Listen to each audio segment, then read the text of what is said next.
Yo, what's up, everybody? So, I've been waiting just to get more information before I made my post about the good brother Malcolm Jamal Warner.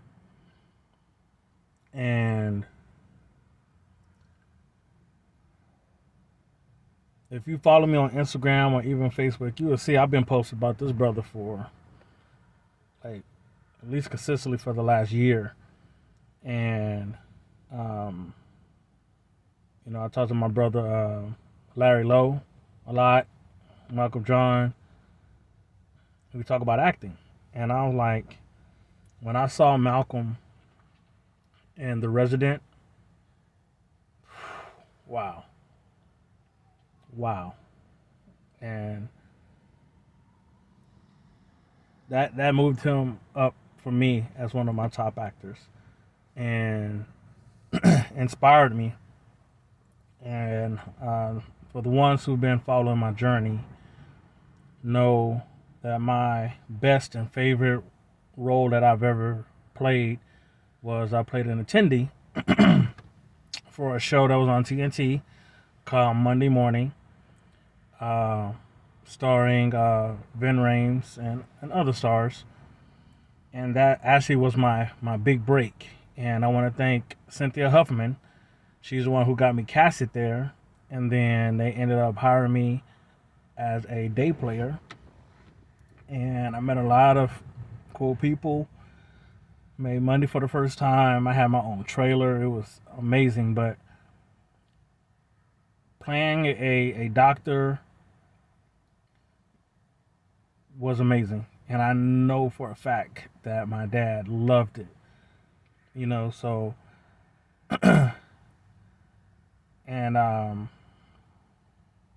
but back to the brother Malcolm Jamal. From I'm gonna say anybody from the ages 30 and up, 32 and up maybe. We're all Theo babies, and what I mean by that is I know the world wants to portray black men as the thuggish, but I guarantee you, about 85% of us are on the heels of the Cosby Show and Theo. Like literally everybody, I say about 90% of the black men that I know have all went to college. Um, no gang activity, no none of that. And he maintained that persona and realness throughout his entire life, from every show that he did. And I watched his podcast. It was called NAH, um, Not All Hood, and he specified, yeah, we're not all hood, and we're not. And I'm gonna actually show a screenshot. Out of all the out love porn that I see all the black people doing, I guarantee you none of you watch this podcast because he only has 15,000 subscribers, and I've been subscribed since day one. But I bet you if you go to a Blueface or uh, Whack 100, just some stupid, they got a million followers or whatever. And this is what I'm saying. Don't love us. Don't love the good brothers when we pass away. Support us. Push us. Especially in this art. If you want to see more brothers like Brother Malcolm, we're here. We're out here. We're working. We're trying to work. But we keep pushing the ghetto narrative and all of that. And it's hurting us. Brother Malcolm on each podcast would always say words of wisdom in the beginning and the end. And he said it ends with us and it starts with us. And that is a God honest truth. And ironically, I'm gonna say about 4 to 5 months ago, I wrote a treatment, and I remember I was talking to my boy Larry about it, and I wanted to do a medical drama in Houston called Ben Taub. Everybody knows about Ben Taub if you're from Houston. We all been there. But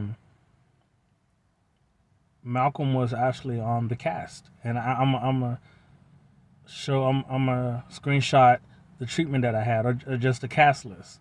Of course, we had the Houston legend, my brother Jocko Sims, who was on The Resident with brother Malcolm.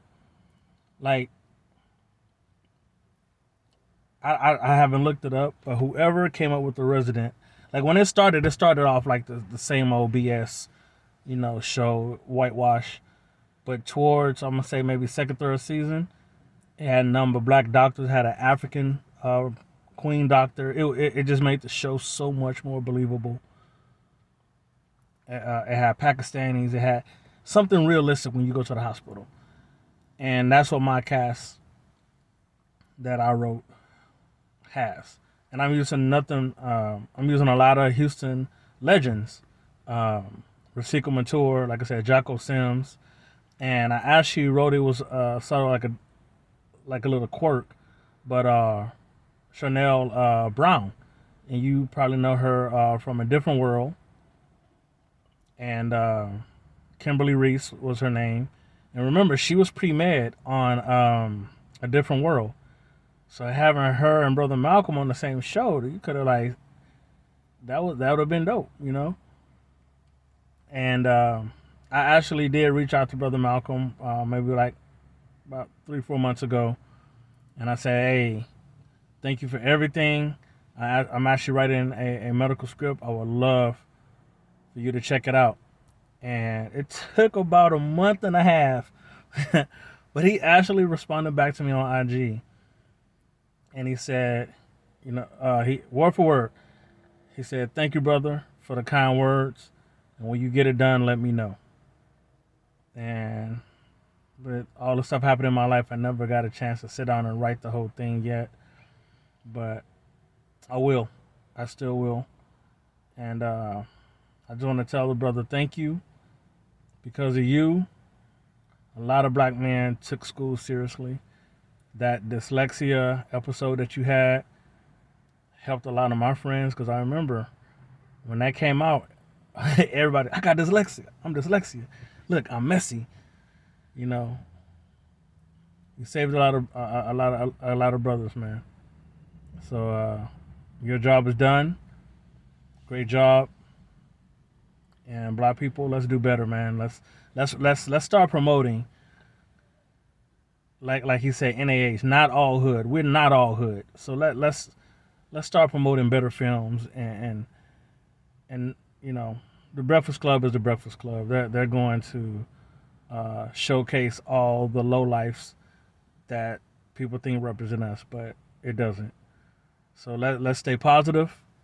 Let's do positive. Let's be positive, and let's make more positive films and music. All right. Peace.